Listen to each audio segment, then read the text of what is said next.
I walked out of the gas station holding a cup of burnt coffee, already annoyed at how long the stop had taken. The desert air hit me first. Too quiet, too still. The kind of silence that doesn't comfort you, but warns you. I scanned the parking lot once, then twice. The SUV was gone, not moved to another spot, not circling around the building, gone. The space where it had been parked looked like it had never been occupied at all. My suitcase, my purse, my wallet, my medications, everything I had brought for this trip had vanished with them. But then I saw my cane, still leaning against the bench where Jenna had told me to sit before I went inside. And that was when the truth settled in. Because Jenna noticed everything. She would never leave something behind by accident. That cane was not forgotten. It was released. The way you release something you no longer need. They didn't forget me. They left me. I pressed my hands slowly against the lining of my cardigan and felt the small, hard shape hidden inside the stitching. A phone. A prepaid phone my husband had insisted I keep years ago, sewn into the fabric where no one would think to look. You should have known better, I whispered to myself. And maybe I should have. But to understand how I ended up alone in that parking lot standing in the Arizona heat at 67 years old with nothing but a cane and a secret phone, you need to understand everything that came before it. Every warning I ignored, every silence I chose over truth, every moment I told myself that love alone was enough to hold a family together. My husband Henry built everything we had with patience and precision. He worked in property management for decades in Texas, slowly acquiring small rental properties, investing carefully and documenting every single transaction with a thoroughness that sometimes drove me out of my mind. Every receipt had a folder. Every account had a backup. Every password was written down in a system only he and I understood. There were layers within layers, and he maintained all of them without complaint. Henry was the kind of man who believed in preparation, not paranoia, preparation. He used to sit across from me at the kitchen table, coffee in hand, and say, "Life doesn't fall apart all at once. Maggie, it slips, one small decision at a time. You don't notice until you're already standing in the middle of the mess." I would laugh and tell him he worried too much. Now I understand he didn't worry enough. When Henry got sick, really sick, the kind of sick that doesn't get better, he didn't just prepare for dying. He prepared for what would come after. One evening near the end, he sat me down in the living room. His hands were thinner than I had ever seen them, the skin almost translucent under the lamplight. He looked at me with the steady, serious expression he reserved for the things that mattered most. "I'm not leaving you unprotected, Maggie," he said. "But protection only works if you don't hand it away." At the time, I thought he meant strangers, scammers, the outside world. I didn't realize he might have been talking about something much closer. Ryan was our only child. When he was little, he was gentle and thoughtful in ways that made my heart ache with tenderness. He would pick dandelions from the yard and bring them to me, cupped in both hands like they were something precious. "These are special flowers, Mom," he would say, completely serious. And I would put them in a glass of water on the kitchen counter and tell him they were the most beautiful things I had ever seen. Henry adored him. I did too. He was our whole world in many ways. But as Ryan grew older, something shifted. Not suddenly, not dramatically, just quietly, the way cracks form in a wall you stop looking at. He struggled in ways he never talked about. Jobs came and went. Confidence rose and fell. He always had big ideas, always chasing something just out of reach. But the reach kept getting longer and the ideas kept getting more expensive. Henry helped him more than once. Paid off a credit card here. Co-signed a loan there, but always with conditions, always with documentation. Help should never become a habit, Henry would say. I didn't always agree. I thought he was too hard on Ryan sometimes, too structured, too demanding. When Ryan was 28, he opened an auto repair shop with a friend. Henry lent him $15,000 and drew up a handwritten contract. Repayment dates, interest rate, a clause about forfeiture if payments were missed. I told Henry it was too formal for family. He said formality was how you kept family honest. 6 months later, the shop failed. Ryan came to the house one evening, dropped the keys on the kitchen table without looking at either of us, and said, "It's done." Henry didn't raise his voice, didn't lecture. He just asked, "What did you learn?" Ryan didn't answer. He walked into his old bedroom and closed the door. That night, lying in bed, I heard something through the wall, quiet, muffled, unmistakable. Ryan was crying. I put my hand on the doorknob of his room. I stood there for what felt like a long time, and then I walked away. I told myself he needed space, privacy, dignity. Now I wonder if what he needed was for someone to open that door. I wonder if my choice to leave it closed became a pattern, one I repeated too many times, softening consequences, smoothing over failures, calling it love when maybe it was something else entirely. When Ryan married Jenna, I wanted so badly for things to stabilize. Jenna was polished, organized, confident in ways Ryan wasn't. She had a degree in business. She dressed well. She spoke clearly. At first, I thought she would be exactly what he needed. And maybe in some ways she was. But Jenna had a particular way of occupying space. She didn't raise her voice. She didn't make scenes. She simply decided things and expected everyone else to follow along. I noticed it in small moments at first. The way she would answer questions directed at Ryan before he could open his mouth. The way she managed their finances, their calendar, even their conversations. At family dinners, Ryan would glance at her before speaking, checking whether his words had been approved. I told myself every marriage has its rhythm, its balance. Then Sophie was born, my granddaughter.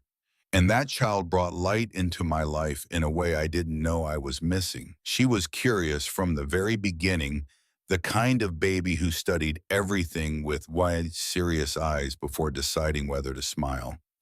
As she grew, she became my companion. She would sit beside me for hours in the kitchen, asking questions about recipes, about why bread rises, about why the sky changes color at sunset. She noticed things other people missed and asked about them without embarrassment. I helped raise her more than anyone ever said out loud. When Ryan lost a job, I stepped in with groceries. When Jenna wanted to focus on her career, I babysat 3 days a week. When bills piled up, I quietly covered what I could without making a show of it. That is what family does, I told myself. You show up, you support, you give. But giving has a way of becoming invisible when it's expected. Sophie's 10th birthday was the first time I felt something I couldn't name. I had baked a cake from my mother's recipe, 3 layers decorated by hand the way I had done for Ryan when he was young. I spent 2 days on it. When I arrived at the party and carried it inside, I saw that Jenna had already ordered a cake from an upscale bakery downtown. It sat in the center of the table, tall and perfect, with Sophie's name written in elegant cursive across the top. My cake was placed on the counter near the back of the kitchen. No one mentioned it, no one cut it, except Sophie. At some point during the party, she slipped away from her friends and cut a slice of both cakes. She ate my cake first. She didn't say anything about it. She didn't need to. On the drive home that evening, I sat in my car in the driveway for 5 minutes before turning off the engine. I wasn't crying, I was just sitting, trying to understand something I wasn't ready to name. When Henry passed, everything changed, not all at once, but enough. At first, Ryan was attentive. He called more often, checked in, made sure I wasn't alone too much. Jenna even came by with meals during those first few weeks, and I remember thinking maybe grief would bring us closer. It didn't last. The calls became shorter, then less frequent, then conditional. Jenna began inserting herself into everything. If I asked Ryan a question, she answered. If I suggested a visit, she checked their schedule. If I offered help, she either accepted it without acknowledgement or declined it in a way that made it sound unnecessary. And then there were the financial questions, subtle at first. Do you still manage everything yourself, Baggy? Have you thought about simplifying your accounts? Passwords can be so hard to keep track of at our age. At our age, I was 67, Jenna was 41, there was no our age. That phrase wasn't just a comment, it was positioning, placing us in the same category, making my independence sound like a shared burden rather than a personal right. Ryan started asking questions too, not directly but enough. Dad had everything set up pretty complex, right? You ever think about consolidating it, making it easier? I brushed it off, smiled, changed the subject, but something inside me began to tighten. One Sunday after church, Pastor Jim Hawley pulled me aside in the hallway.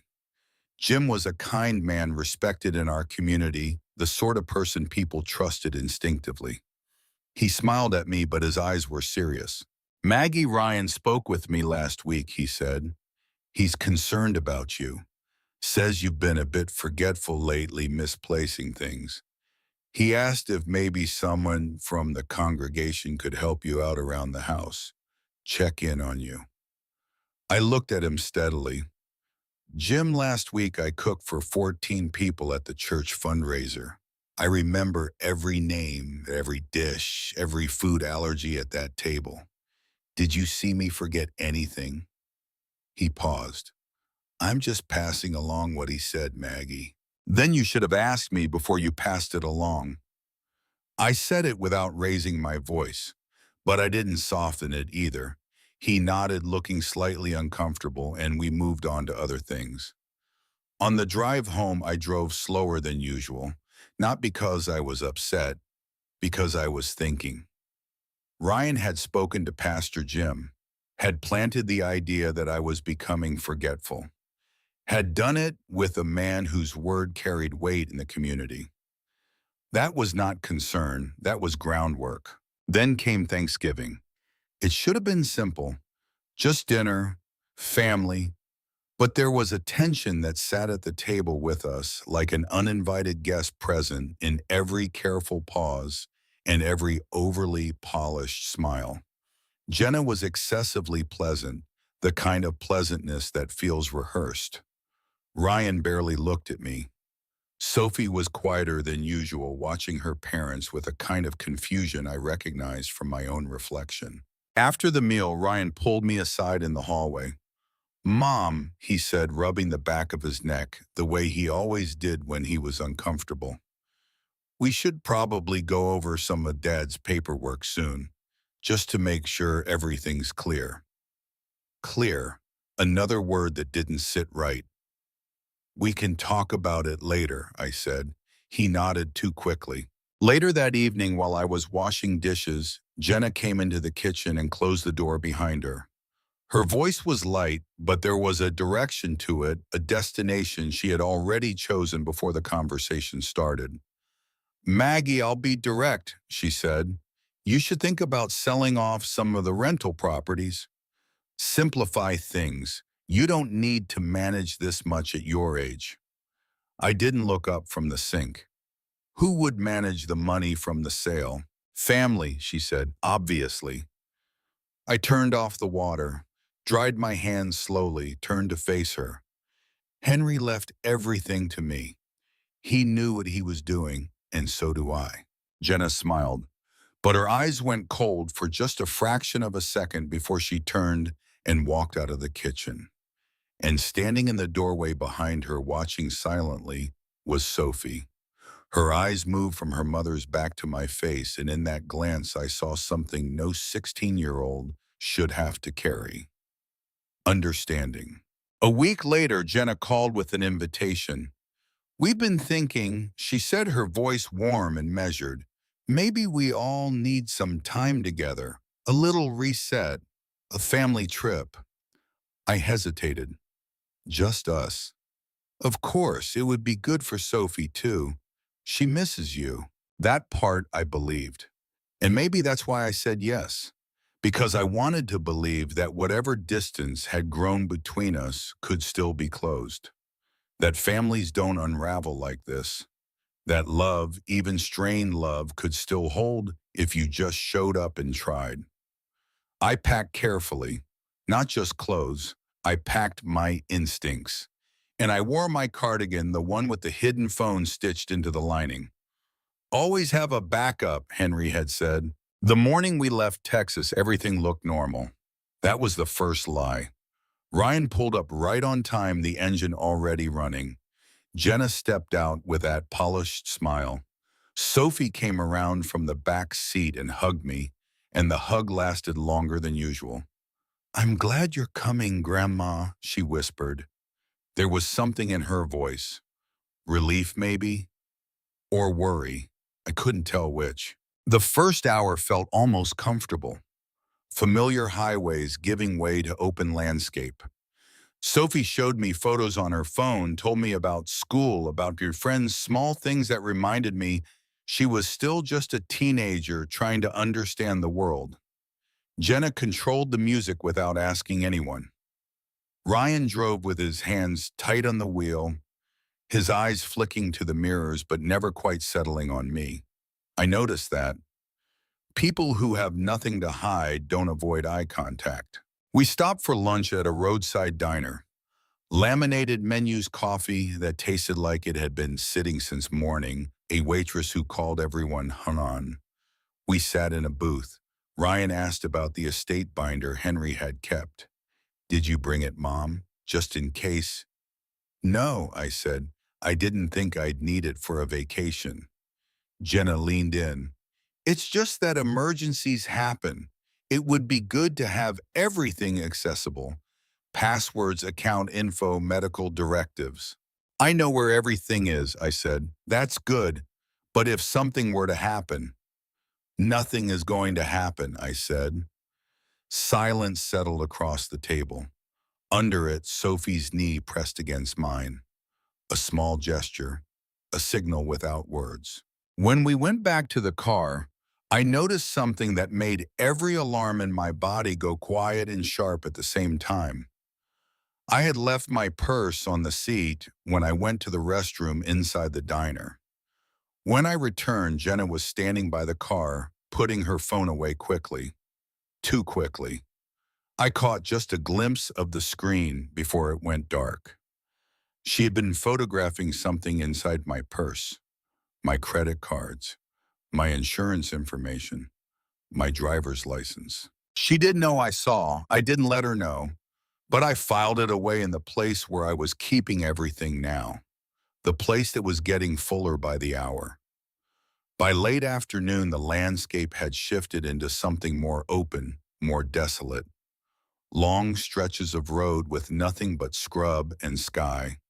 The kind of place where distances feel longer than they are and help feels farther than it should. "We should probably stop soon," Jenna said. "Bathroom break, stretch, maybe grab coffee." "There's a station about 10 miles ahead," Ryan replied. When we pulled in, it looked like any other stop on a long drive. A few cars, a small convenience store, a restroom around the side of the building. Jenna turned in her seat. "Maggie, you can just leave your purse here. No need to carry everything in. Will only be a minute." Something inside me tightened. Not surprise, recognition. "My purse is fine," I said. She smiled. "It's safer in the car. You don't want to misplace anything. Ryan spoke up. It's okay, Mom. We'll be right here. Sophie looked at me. Her eyes moved between me and her parents, quick and uncertain. I studied them all for a moment. 3 faces, 1 family, and yet in that instant they felt like strangers wearing familiar masks. I set my purse down, not because I trusted them, because I wanted to see what would happen next. All right, I said softly. Take your time, Jenna replied. I stepped out of the car. The heat hit me immediately. The air smelled like gasoline and dust and something dry and ancient that had nothing to do with any of us. I walked toward the restroom, my steps steady, my mind running calculations I didn't want to be running. Inside, I stood in front of the mirror for a moment longer than necessary.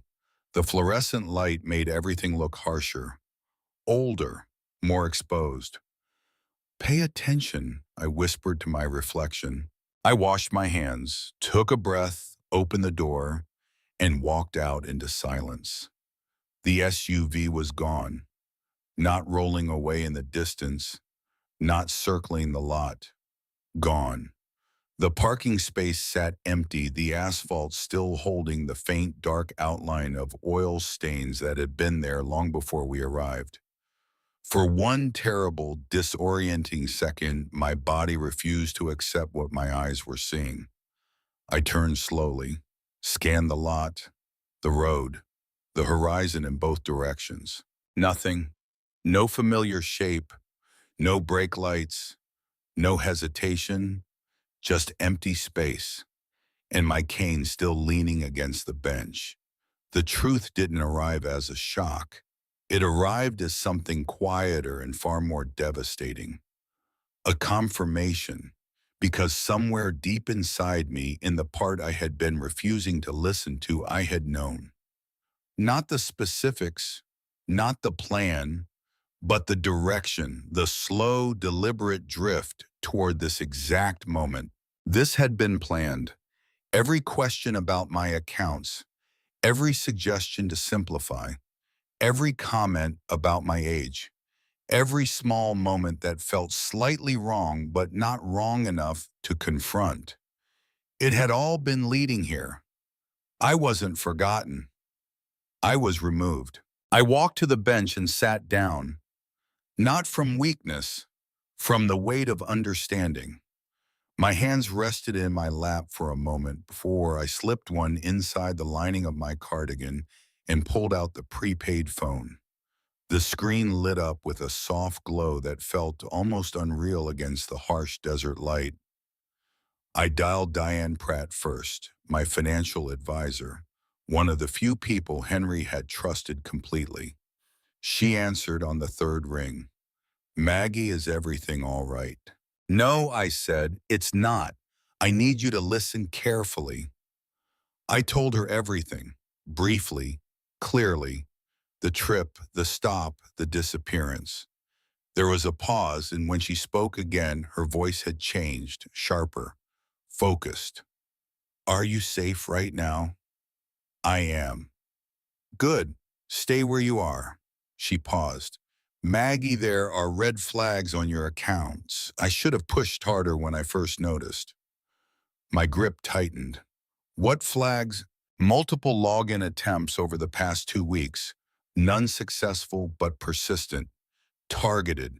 Someone who knows enough about your information to try different entry points. It wasn't me. I know that now. Lock everything, I said. I'll call you back when I'm somewhere safe.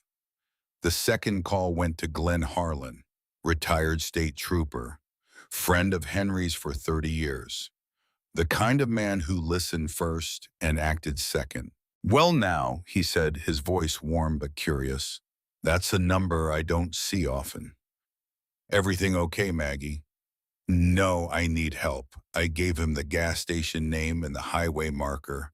He didn't ask unnecessary questions. I'm about 45 minutes out. Stay visible. Don't go anywhere with anyone. I'm on my way. When that call ended, I felt something I hadn't expected. Not fear, not panic, clarity. The kind that comes when you stop hoping for a different version of what's happening and start dealing with the version that's real. I opened the email account Henry had made me keep separate from everything else, the one no one knew about. Notifications loaded instantly. Too many. My chest tightened as I scrolled. Messages from extended family, missed calls, and then I found it. A text from Ryan sent 20 minutes earlier. Mom wandered off at a gas station. We're looking for her. If anyone hears from her, please let us know. She's been confused lately. I read it 3 times, each time the words hit differently. Confused, wandered off, looking for her. There was another message in the family group thread. Please keep Maggie in your prayers. We're concerned she may be experiencing cognitive decline. We're doing everything we can. And then on social media, a public post from Jenna. Traveling with family right now and dealing with a difficult situation. Maggie seems to be having episodes of confusion and wandered off during a stop. We're worried and trying to get help. Please keep us in your thoughts. I stared at the screen until the words blurred. Not from tears, from something else. Something deeper and steadier than sadness. They hadn't just left me. They had replaced my reality with a version that was easier for them to control, a version where I was unreliable, forgetful, declining, a woman who needed them to step in, who couldn't manage on her own. They weren't explaining my absence. They were defining it, building a story that would hold up long after this day was over. Because once a narrative like that takes root, it spreads. People believe what sounds reasonable. An elderly woman alone confused. It makes sense to anyone who doesn't know better. Except it wasn't true. And I had proof it wasn't true. Because I wasn't lost. I was watching. Then one more message arrived. Not in the group thread, not echoing her parents. A direct message from Sophie. Grandma, are you okay? My heart tightened. She hadn't repeated their story. She hadn't played along. She had come straight to me. I typed carefully. I'm safe. Don't say anything yet. Just listen and stay calm. A pause. 3 dots appeared. Then her reply. I heard them talking. Something's wrong. I closed my eyes for a moment. Yes, I thought, something is very wrong. In the distance, through the heat shimmer rising off the asphalt, I saw a familiar truck pulling into the station. Glenn, right on time. I stood up slowly, gripped my cane, steadied my posture. Not broken, not lost, not confused. As the truck rolled to a stop, I slipped the phone back into my cardigan and felt its weight settle against my ribs like a second heartbeat. Because whatever came next, I was no longer the woman they thought they had left behind. I was the woman Henry Ashford had spent 40 years preparing, and for the first time all day, that felt like exactly enough. Glenn Harlan did not rush. That was the first thing I noticed when he arrived. He parked carefully, cut the engine, and sat there for a few seconds, scanning the gas station lot the way a man does when he has spent most of his career reading situations before stepping into them. Only then did he open the door and walk toward me. Maggie, he said. His voice was low but firm. You all right? I will be, I answered. He studied my face, not just looking, assessing. You don't look confused to me. A small, humorless smile touched my lips. That's because I'm not. Good, let's get you out of here. We pulled out of that gas station and onto the highway, and I watched the place shrink in the side mirror until it disappeared entirely. That small, unremarkable stop would have been the end of the story if I had been the woman they believed I was. A confused old woman wandering in the desert, waiting to be found and folded back into someone else's version of events. But I wasn't that woman, and now I was no longer alone. Glenn drove in silence for a few miles. The road stretched ahead of us flat and endless, the kind of landscape that makes you feel like time itself has slowed down. Then he spoke. Tell me everything from the beginning. So I did, slower this time, more deliberate. I walked him through every conversation that had felt slightly off, every glance that carried too much weight, every question about my finances that had been disguised as concern. I told him about the login attempts Diane had flagged, about the public posts, about Sophie's message. He didn't interrupt. He didn't react. He just listened the way a man listens when he already suspects the answer but needs to hear the whole question. When I finished, he let out a long, controlled breath. That's not impulsive behavior, he said. That's coordinated. I know. You got any idea what the end game is? Guardianship, I said. Conservatorship. They're trying to establish that I can't manage my own affairs, and they've already started building the case publicly.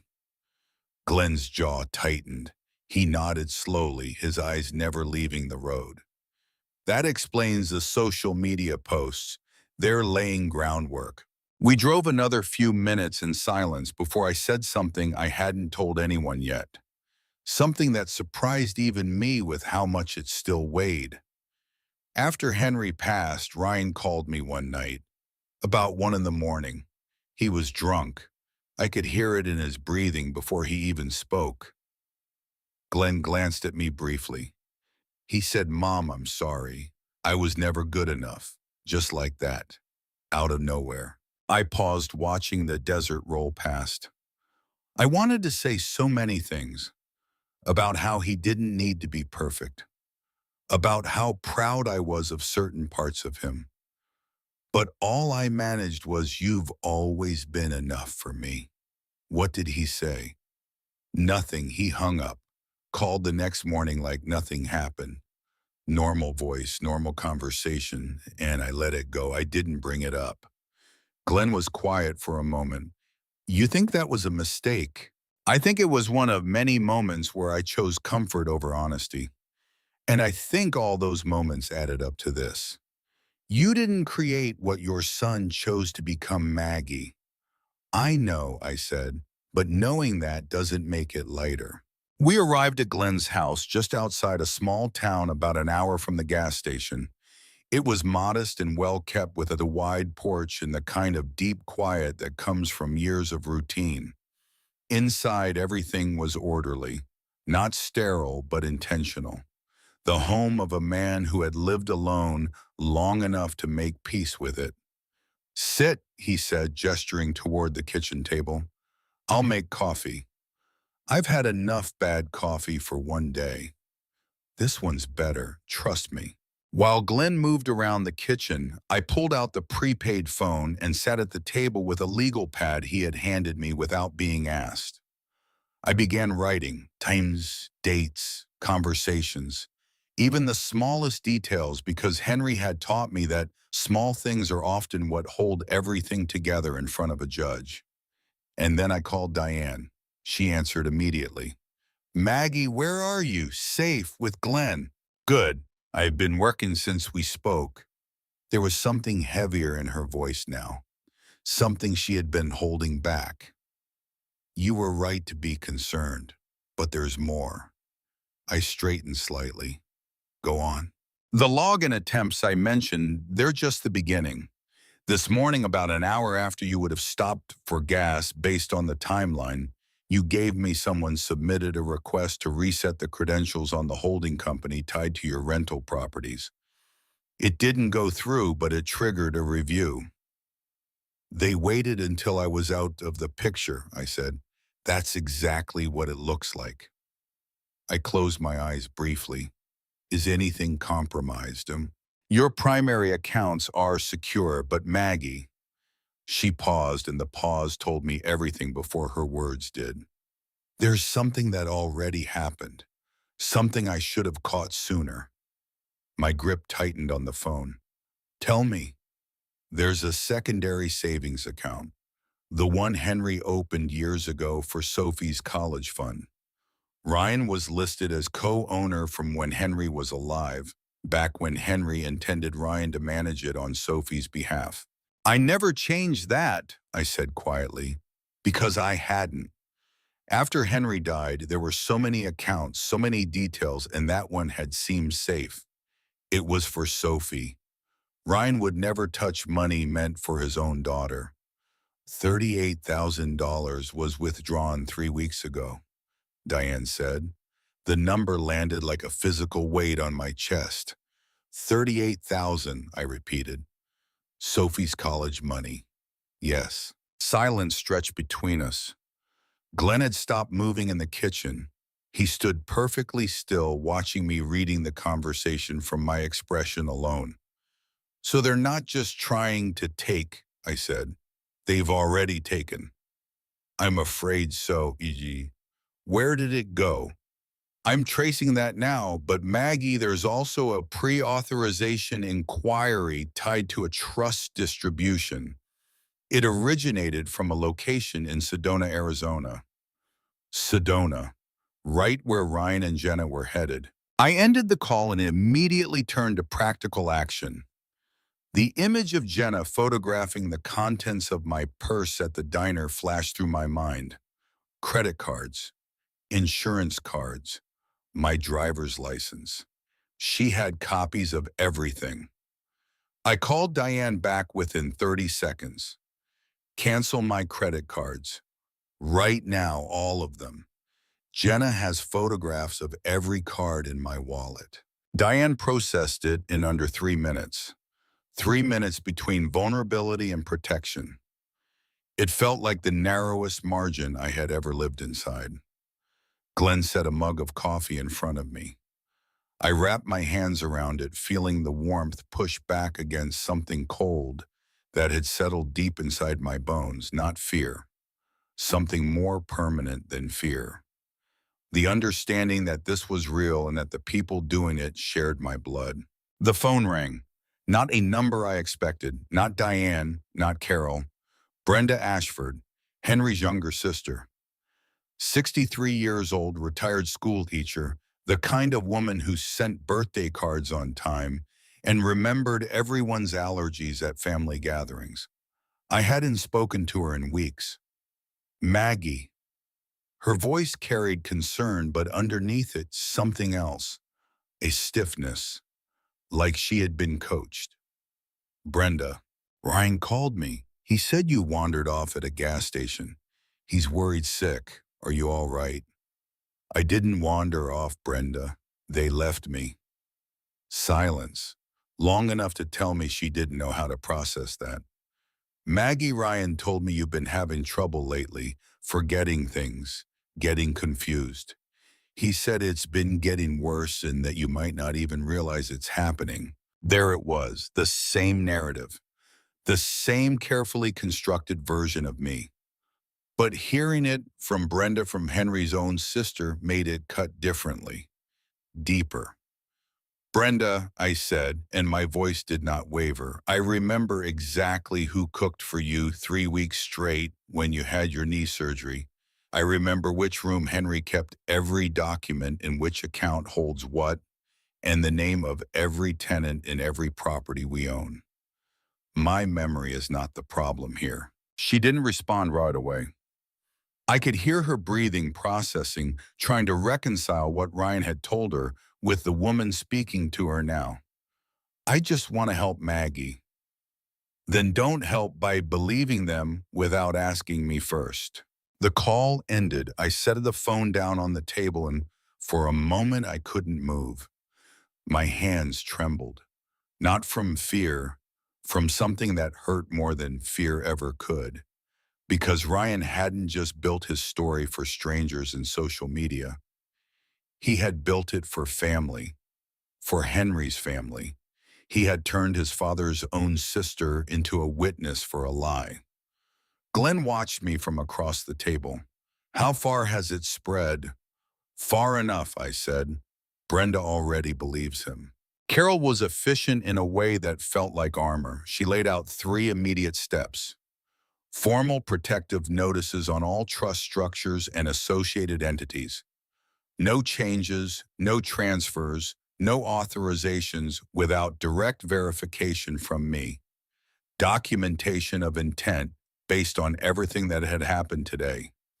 And preparation for escalation, because if they were moving toward a formal meeting in Sedona with a notary consultant, they were not going to stop on their own.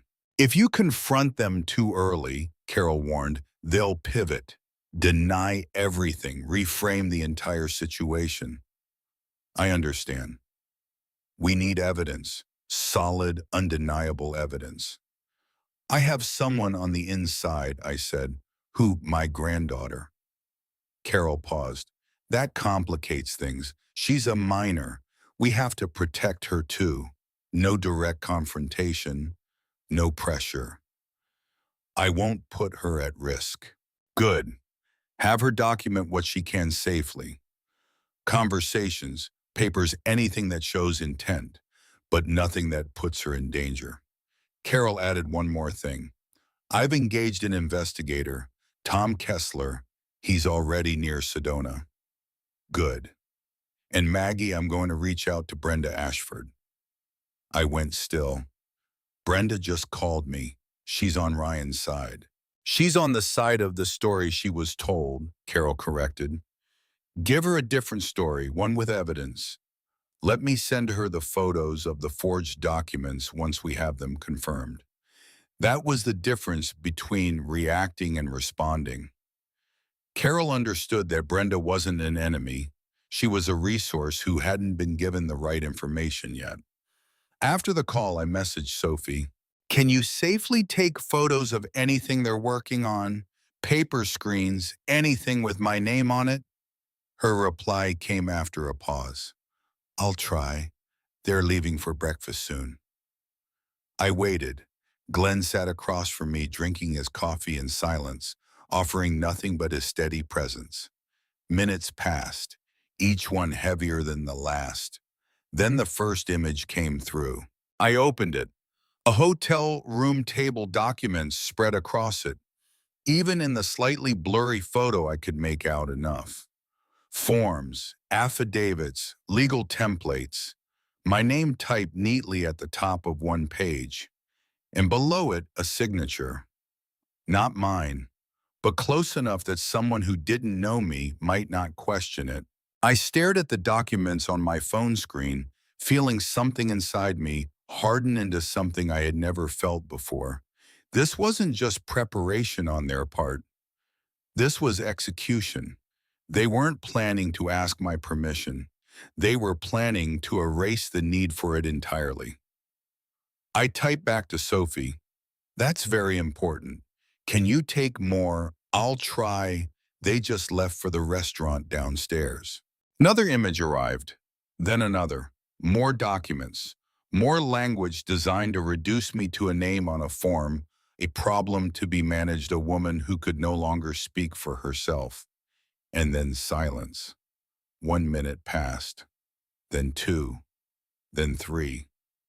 I stared at the screen, my breath steady, but my fingers pressing harder into the edge of the phone. What is it? Glenn asked. Sophie stopped responding. 4 minutes, 5 minutes. I stood up from the table, though there was nowhere to go. Glenn put his hand flat on the table surface. Wait, he said, 6 minutes? Then the screen lit up. Mom came back to get her phone charger. I hid my phone under the pillow just in time. She asked what I was doing in the room alone. I told her I was FaceTiming a friend. She looked at me for a long time. Then she left. My lungs released air I hadn't realized I was holding. Are you okay? I typed. My hands are shaking, but she didn't see the photos. Stop. Don't take any more pictures. But you need them. I need you safe more than I need anything else. There was a pause, then I understand. I set the phone down and closed my eyes.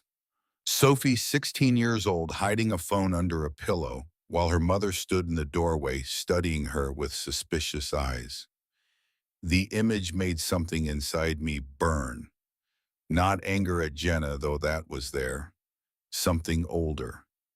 Guilt. Because Sophie was in that position because of choices I had made long before today. Every time I looked away, every time I smoothed things over, every time I chose peace instead of truth, all of it had led to this moment, to my granddaughter trembling in a hotel room, doing what the adults in her life should have done years ago. A few minutes later, Sophie sent another message. Mom asked Dad why I keep staying in the room. Dad said leave her alone, but Mom is still watching me. Jenna was getting suspicious. The window was narrowing. I looked down at the phone. The battery indicator in the corner read 4%. 4%. I had been using it continuously since the gas station. Calls to Diane Glenn Carroll, messages to Sophie, email, photos. The small device had carried everything today, and now it was dying. Problem? Glenn asked, reading my expression. 4% battery. I don't have a charger that fits. He opened the glove box of his truck keys, then a drawer near the kitchen counter, pulling out a tangle of old cables. He held up one. Check the connector. It matched. Luck, he said. Not luck, I replied. Henry used to say preparation looks like luck to people who don't prepare. He plugged it into a wall outlet and connected the phone. The screen flickered, then held. 2% now. It would climb, but slowly, and I needed it now. I made a choice. I typed one message to Sophie before the screen could die. What time are they meeting Neil? Her response came almost instantly. They moved it up. Today, not tomorrow. My pulse didn't quicken. It sharpened, like a lens being adjusted. Mom says everything changes after today, Sophie added. I typed fast, watching the battery hold at 3%. I'm coming to you. Don't react when you see me. Don't warn them. Just stay calm. Sent. The screen dimmed. I turned it off to preserve what was left and let the charger do its work. They moved the meeting up, I told Glenn. Today, not tomorrow. He leaned back slightly. Means they're accelerating. Or they sense pressure. People who are doing something wrong often rush the final step. They want it done before anything can interfere. Before you can interfere, Glenn said. Exactly. He looked at me for a long moment. Then you've got a decision to make. You can wait. Let Carol handle it through the legal system. Let the process catch up. Or you go there yourself. That's not really a question, Glenn. He nodded once. I didn't think it was. While the phone charged, I sat with the legal pad and wrote down everything I had learned in the past 4 hours. The timeline, the account access attempts, the 38,000 already taken, the forged documents Sophie had photographed, the meeting with Neil Burgess, the narrative being built on social media and through family contacts. Every piece laid out in sequence, each one connecting to the next like links in a chain that had been forged long before today. The phone reached 25%. I turned it on and called Carol. Tom Kessler is in position near the resort, she said. Protective notices have been filed. If they try to submit anything through official channels, it will trigger an immediate review. Good. There's something else, Carol added. I sent the photos of the forged documents to Brenda Ashford. I stopped writing. What was her reaction? 30 seconds of complete silence. Then she asked one question, what do I need to do? I closed my eyes. Brenda, the same woman who had called me 2 hours ago, convinced that I was losing my mind. She had seen the evidence, and it had changed something. She's driving to Sedona, Carol continued. She wants to see this for herself. I opened my eyes. She's coming. She's coming. Something shifted inside me. Not hope exactly, but the weight redistributed. Because now I was not the only person who knew the truth. And every person who saw the evidence was one more crack in the story Ryan and Jenna had built. Glenn grabbed his keys. Sedona's about 2 hours from here. We'll get there before they finish if we leave now. I stood up, slipping the phone into my cardigan. The weight of it against my ribs felt different now. Not like a secret, like a weapon. Not the kind that destroys, the kind that reveals. We stepped outside. The late afternoon air had cooled slightly, the sky shifting from white heat to something deeper, more layered. I paused on the porch for just a moment. 2 hours ago, I didn't know Ryan had stolen Sophie's college fund. 4 hours ago, I was standing in an empty parking lot with nothing but a cane and a hidden phone. And now I was driving straight into the center of everything they had tried to keep me away from. Glenn started the truck. The engine turned over with a low, steady rumble. "You ready?" he asked. I looked out at the road stretching ahead, the landscape already beginning to shift from flat desert scrub toward the red rock formations of northern Arizona. Somewhere at the end of that road, my son and his wife were sitting in a conference room with a man named Neil Burgess presenting forged documents with my name on them, telling a story about a woman who no longer existed. They believed they were walking toward control, toward a future where my voice had been quietly, permanently removed. They had no idea that the woman they left behind was now 2 hours away, carrying every piece of evidence they thought they had buried, with a retired state trooper beside her, a lawyer on the phone, an investigator already in position, and Henry's own sister driving from the opposite direction. "Ready," I said. Glenn put the truck in gear. The gravel crunched beneath us as we pulled onto the road. And for the first time since that morning, I was not afraid. Not because the danger had passed, but because I finally understood something Henry had tried to tell me years ago, something I had only now fully grasped. The people who plan against you always have one blind spot. They build their entire strategy around the version of you they need you to be. The weak version, the confused version, the version that stays where she's put. They never plan for the version that gets up. The resort appeared through the windshield like something out of a brochure.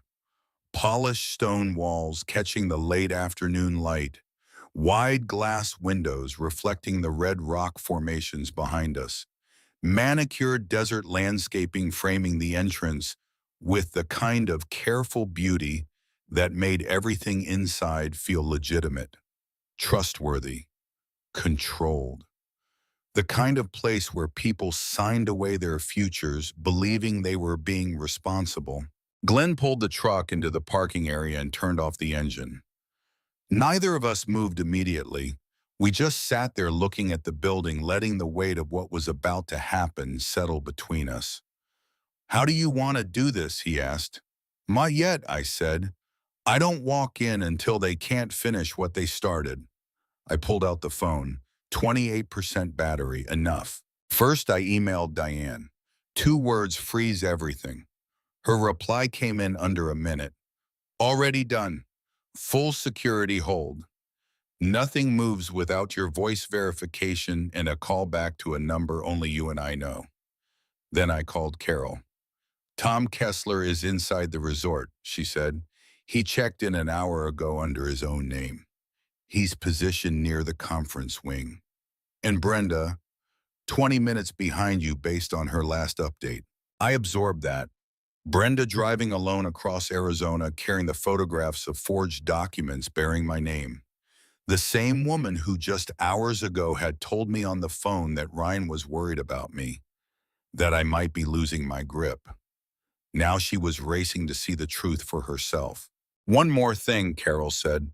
I need you to understand something before you go in there. Whatever happens in that room, do not let them pull you into an emotional confrontation. Let them talk. Let them explain. Let them dig. You want them to incriminate themselves. I want them to say out loud what they've been doing in silence. Once spoken, it becomes testimony. I understand. I ended the call and sat for a moment watching the entrance. A couple walked out holding brochures, smiling, discussing something about property trusts. Normal people making normal decisions about their normal lives. They had no idea what was unfolding 2 hallways away from whatever seminar they had just attended. I picked up the phone one final time and called the resort front desk. "Good afternoon," the receptionist answered. "My name is Margaret Ashford. I believe there may be a situation involving identity misuse connected to a meeting currently taking place on your property. My legal representative has flagged potential fraudulent documentation involving individuals who are on site right now." A pause. Her tone shifted from hospitality to caution. "Would you like me to notify management?" "Yes, discreetly." "Of course, ma'am." I hung up and looked at Glenn. Now we wait. For what? For the ground to start shifting under them before I ever walk through that door. Minutes passed, not many but enough, the kind of time that stretches when everything is about to become irreversible. My phone buzzed. Sophie. They're still in the conference room. Neil keeps asking questions. He asked why everything feels rushed. Mom is getting angry. "What about your dad?" I typed. A pause, then he looked scared. That word sat with me. Scared, not determined, not calculating. Scared. Because somewhere beneath everything Ryan had allowed himself to become, there was still the boy who had cried in his old bedroom after the shop failed. Still the man who had called me at 1 in the morning and said he was sorry. Fear meant he knew. He had always known. He just hadn't been strong enough to stop. Another message from Sophie. "Grandma Aunt Brenda is in the lobby. I just saw her." Brenda, already here. "Stay where you are," I typed. "Don't go inside the conference room. Don't let them see you watching." "Okay," I turned to Glenn. "It's time." He nodded once. We got out of the truck. The lobby doors opened without resistance and cool air washed over me, carrying the faint scent of polished wood and something citrus. Clean, designed, a space where nothing messy was supposed to happen. I walked the way I always walked, steady, unhurried, because the moment I appeared uncertain or distressed, I would become exactly the woman they had described to everyone, and I refused to give them that. Glenn stayed close but slightly behind, not hiding, not leading, present. "Conference rooms are down that hall," he said quietly. We moved forward. The carpet absorbed our footsteps. The hallway stretched ahead, doors on either side, each one closed, each one containing someone else's business, someone else's decisions. At the end of it, mine. My phone vibrated. Sophie again. "They're coming out." I stopped. Glenn glanced at me. "They're leaving the room," I said. He shifted his position slightly, angling himself just behind my right shoulder. "Then we don't go to them." "They come to me," I finished. Neil Burgess came out first. Mid-40s professional suit, but his expression had changed from whatever it had been when the meeting started. The confidence was gone. In its place was the particular discomfort of a man who had just realized that the ground beneath him was not as solid as he had been promised. He adjusted his jacket with short, distracted movements and took 2 steps into the hallway before stopping. Behind him, Jenna. Her posture was rigid, controlled, but I could see what others might miss. The tension in her shoulders, the way her jaw was set just slightly too tight.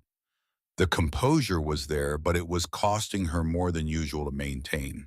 Then Ryan, and something in me shifted when I saw him. He looked diminished, not physically smaller, but something inside him had folded inward, collapsed into itself the way a structure does when the support beams have been removed. He walked with his eyes down his hands at his sides, his whole body carrying the particular heaviness of a man who knows he has crossed a line he cannot uncross. And finally, Sophie. She emerged last, staying a few steps behind her parents. Her eyes found mine immediately across the length of the hallway. For a fraction of a second, everything else disappeared. The resort, the hallway, the legal strategies, all of it fell away, and there was only my granddaughter looking at me with an expression that held relief and fear and hope in equal measure. Then she looked away, exactly as I had asked. Good girl. Jenna saw me next. The change was instantaneous. Her body stopped mid-step. Her face lost its composure for exactly 1 second. Not long, but long enough for me to see what was underneath. Shock, then calculation, then the rapid assembly of a new response. Ryan followed her gaze. When his eyes reached mine, the color drained from his face so completely that for a moment he looked like a man who had seen something impossible. Mom. The word barely formed. I did not respond immediately. I let the silence sit. Let it fill the space between us. Let it do what silence does when the truth is standing in the middle of it with nowhere to hide. Jenna recovered first. Of course she did. She stepped forward and her voice lifted with sudden urgency, sudden warmth, sudden concern that arrived so quickly it could only have been manufactured. Maggie, oh my God, we've been so worried. We've been looking everywhere for you. We thought you wandered off and we drove up and down that Highway 4. No, I said, one word, soft, but it stopped her like a wall. She froze. The mask slipped again, not all the way, but enough. Ryan stepped forward, his hands rising slightly as if reaching for something he couldn't find. Mom, we were looking for you. You walked off and we didn't know where. I walked into a restroom, I said evenly. That is not wandering off. Silence. He swallowed visibly. That's not what we thought happened, he managed. That's not what you told people happened, I corrected. Another silence. He looked at Jenna. Jenna did not look back. Neil Burgess shifted uncomfortably several feet away, glancing between all of us with the expression of a man rapidly recalculating his involvement in something he had been told was routine. I think I should probably step away, he started. You should stay, I said, turning my gaze to him. He froze. You were about to participate in something involving my name, my assets, and my legal identity. I believe you deserve to understand exactly what that involves. Jenna stepped forward again. Sharper now. The warmth was gone. This is inappropriate. You're misunderstanding the situation. No, I said again, and this time my voice carried something different. Not louder, but heavier. The weight of every document Sophie had photographed. Every login attempt Diane had flagged. Every dollar that had already been stolen. I reached into my cardigan and pulled out the phone. Not hidden anymore. Not a secret. Visible. While you were in that room explaining my condition to this man, I said, glancing at Neil, I was reading your messages. Every one of them. Ryan's breath caught audibly.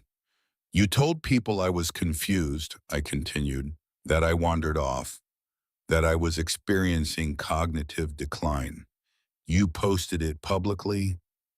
You told it to family. You told it to my pastor. That's what we believed was happening, Jenna said quickly. No, that is what you needed other people to believe. I held up the phone and showed Neil the photographs, the documents, the forged signature.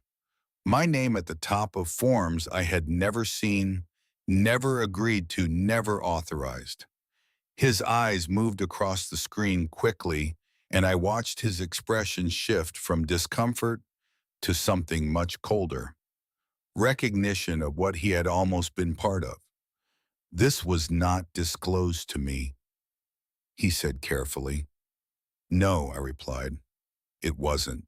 Jenna turned on him. Those aren't finalized documents. That's preliminary work. Drafts. They have her signature, Neil said, which is not mine, I added. Neil straightened his jacket one final time. I'm removing myself from this situation entirely, and I strongly advise all parties to seek proper legal counsel before involving any further documentation. He walked away. No argument, no negotiation, just the quiet, deliberate exit of a man protecting himself from liability. Jenna watched him go. Her jaw tightened, her hands clenched at her sides. And for the first time since I had known her, I saw the control break. Not into tears, into fury. You think you've accomplished something here, she said, turning back to me. You think showing up and making a scene changes anything? I think you've lost something, I replied. What control? The word landed harder than anything else in that hallway, because it was not emotional, it was factual, and she knew it. You don't understand the pressure we've been under, she said, her voice rising now, the polish wearing away with every sentence. The financial strain, the responsibility of managing everything while you sit in that house pretending nothing needs to change. Then you should have asked me for help, I said. Instead, you decided to take what wasn't yours. It wasn't taking, it was managing. You weren't capable of handling it anymore. Name one example, I said. One real specific instance where I demonstrated that I could not manage my own affairs.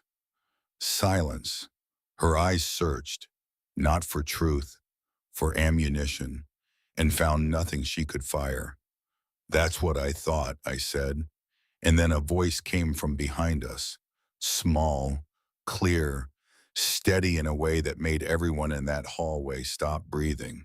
She didn't wander off, Sophie. She stood a few steps back, her hands trembling at her sides, but her eyes were fixed and certain. Every head turned toward her. She didn't wander off, Sophie repeated louder now. Mom, you told her to leave her purse in the car. You told her to sit on the bench, and then Dad drove away. I was in the back seat. I watched it happen. Sophie, Jenna's voice was sharp and immediate. You don't understand what... I heard everything, Sophie said, and her voice did not break. I heard you tell Dad the money would be easy. I heard Dad say we just need to get through today. I heard you on the phone with Neil 2 days ago going over what to say about Grandma's condition. Ryan looked at his daughter, and something in him shattered visibly, not because of me, not because of the law or the evidence or the investigator who was somewhere nearby, because his 16-year-old daughter was standing in a hotel hallway, looking him in the eye and telling the truth he had been running from. How did you, he started, because I'm not blind, Dad. Her voice cracked for the first time, but she kept going.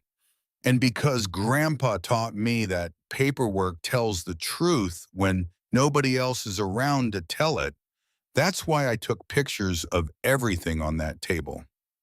The hallway went completely silent. Ryan opened his mouth, closed it.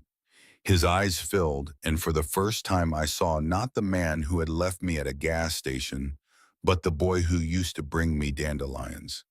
The boy who had cried behind a closed door that I never opened. He was still in there, buried under years of failure and shame and choices that had each seemed small at the time but had built one on top of another into something he could no longer carry. I owe money, Mom, he said. His voice was barely audible. More than I can pay back.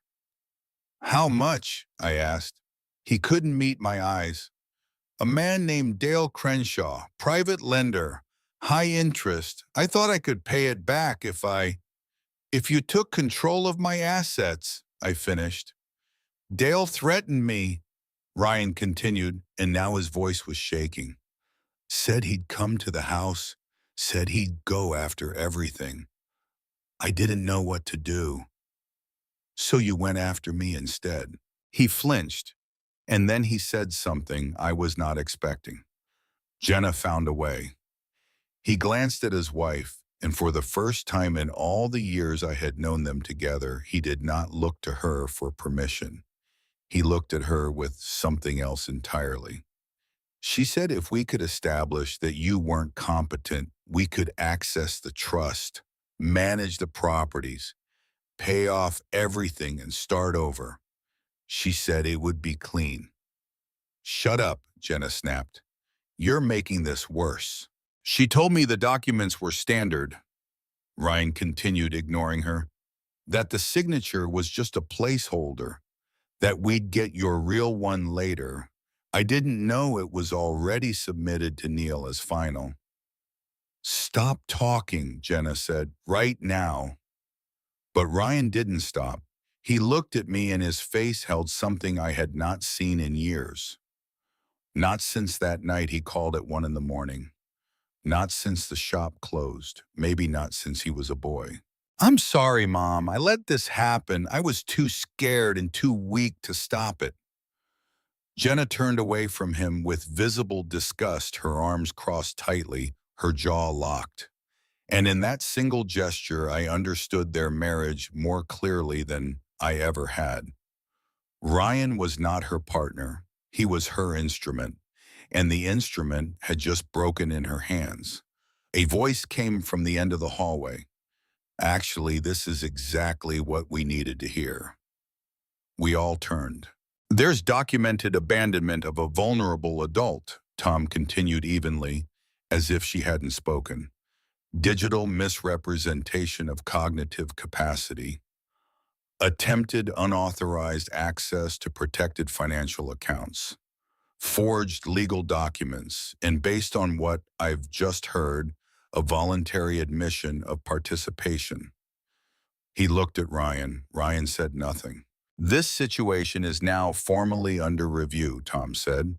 I strongly advise everyone present to cease any further attempts to process or present documentation related to Margaret Ashford's assets or legal standing. Movement at the far end of the hallway caught my attention. Brenda. She stood near the corner, partly in shadow, watching everything. I didn't know how long she had been there, long enough judging by her expression. She walked forward slowly, past Tom, past Neil's empty chair, past Jenna, who stiffened as Brenda passed, and she stopped beside me. She didn't say anything at first. She just stood there shoulder to shoulder with me, facing her nephew and his wife. The positioning said everything her voice hadn't yet. Then she spoke, quietly, almost to herself, except that every person in that hallway heard it. My brother would never have forgiven this. Ryan closed his eyes. Jenna looked at all of us, at Tom, at Brenda, at Sophie, at me. And I watched the last remnants of her strategy collapse behind her eyes. There was no angle left, no narrative to construct, no version of events she could spin. The audience she had been performing for was gone, and in its place stood people who had seen the documents, heard the admissions, and were not going to look away. This isn't over, she said. Yes, I replied quietly. It is. Nobody moved for a long time after that. Tom Kessler spoke with Glenn briefly near the exit. Papers were exchanged. Contact information recorded. The machinery of accountability began turning in the way it does slowly at first, then with the kind of momentum that doesn't reverse. We did not leave the resort together. That felt important, There was no final scene where the family walked out as one, no tearful reconciliation in the parking lot, no quiet understanding reached over cooling coffee. Instead, everything fractured into separate directions. Ryan sat down on a bench in the hallway with his head in his hands. Jenna walked toward the elevator without looking back. Sophie stayed where she was, watching her parents divide her face, carrying the particular weight of someone who had just learned that doing the right thing does not always make you feel better. I went to her first. "You did the right thing," I said softly. She nodded, her eyes filling, but not spilling over. "I know," she whispered, "but it doesn't feel like it." "It will," I said. "Not today, but it will." Brenda stood nearby waiting. When Sophie stepped back, Brenda looked at me with an expression I couldn't fully read. Regret, maybe. For the phone call, for believing the wrong version of events, for not asking me directly before assuming. "I'm sorry, Maggie," she said. "You came," I replied. "That's what matters." She nodded slowly, and then she did something unexpected. She reached into her purse and pulled out a folded piece of paper, old, creased many times over. "Henry gave me this," she said, "years ago before he got sick. He told me to keep it and not to read it unless something happened to you that didn't feel right." I took the paper from her hand, unfolded it carefully. Henry's handwriting, neat, precise, unmistakable. The ink had faded slightly, but the words were clear. "Brenda, if you're reading this, something has gone wrong. Maggie is stronger than anyone gives her credit for, but strength alone isn't enough when the threat comes from inside the family. Watch Ryan.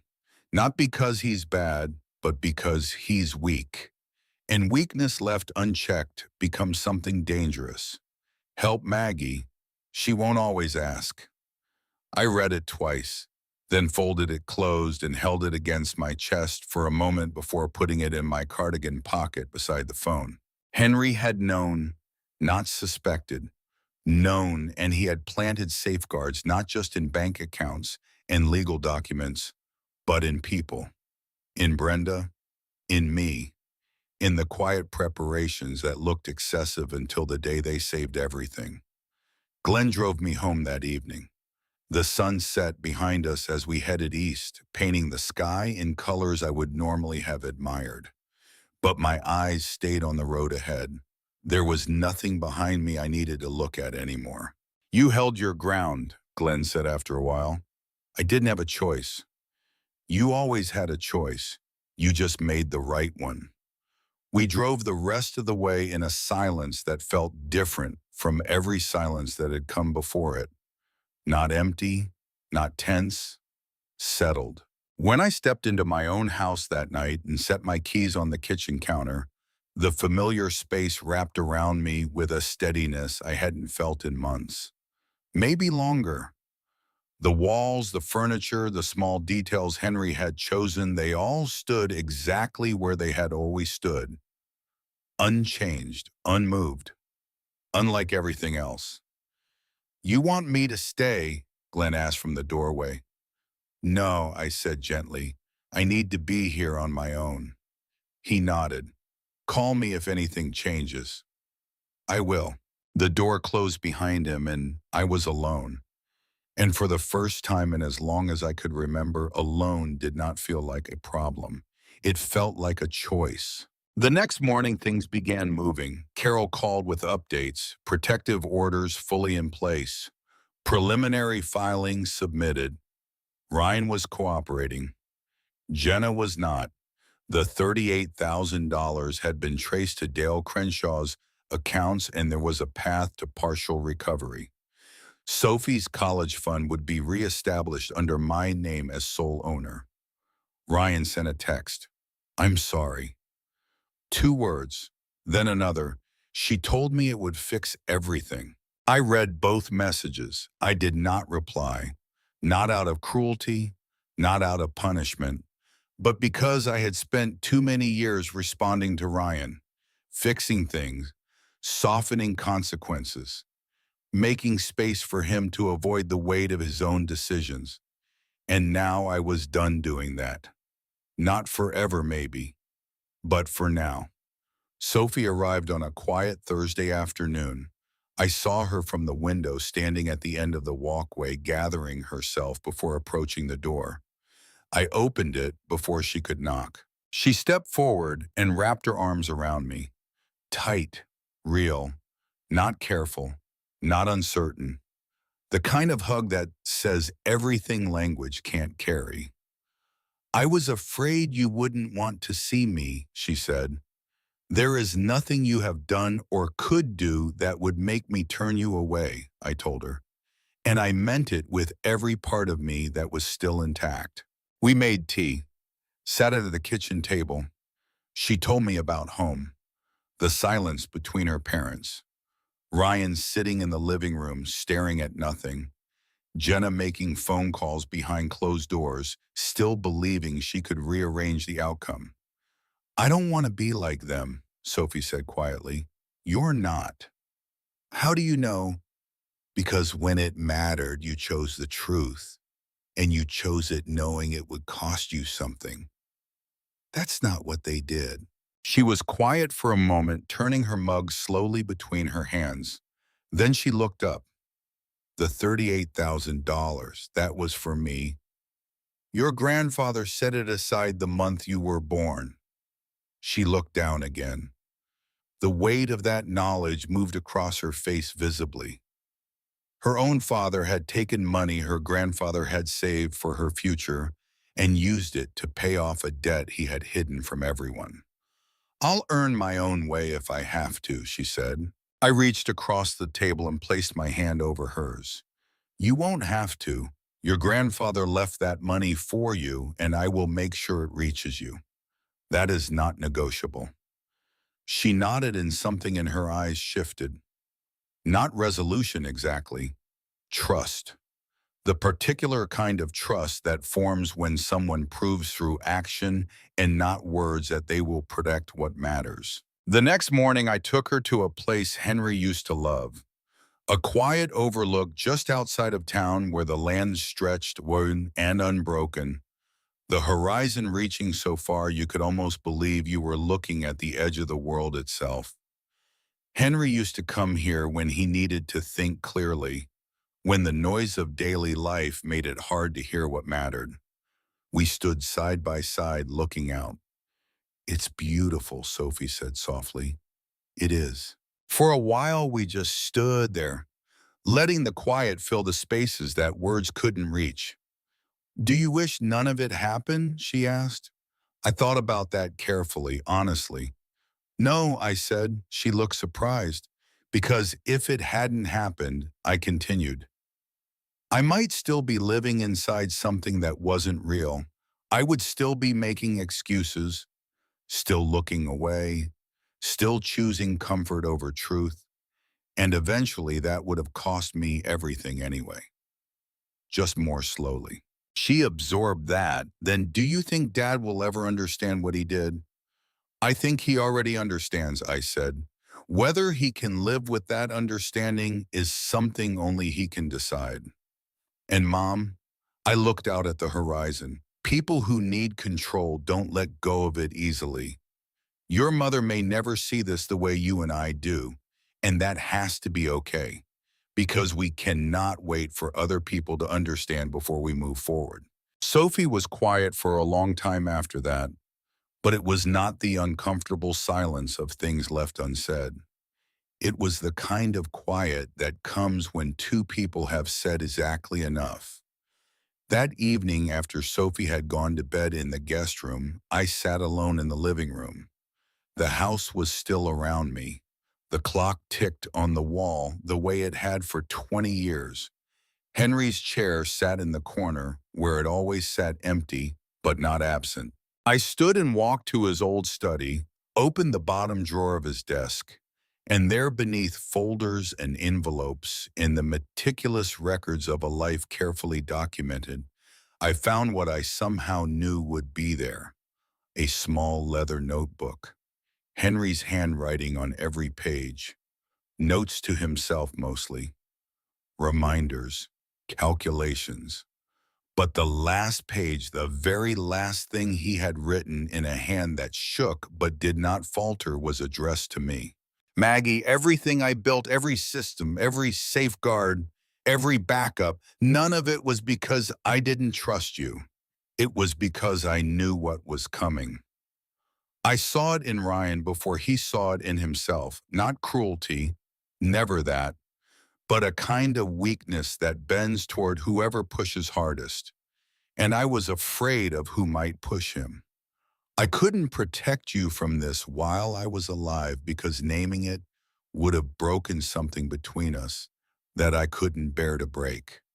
So I protected you the only way I knew how. With systems, with structure, with preparation you might never need but that I could not risk you not having.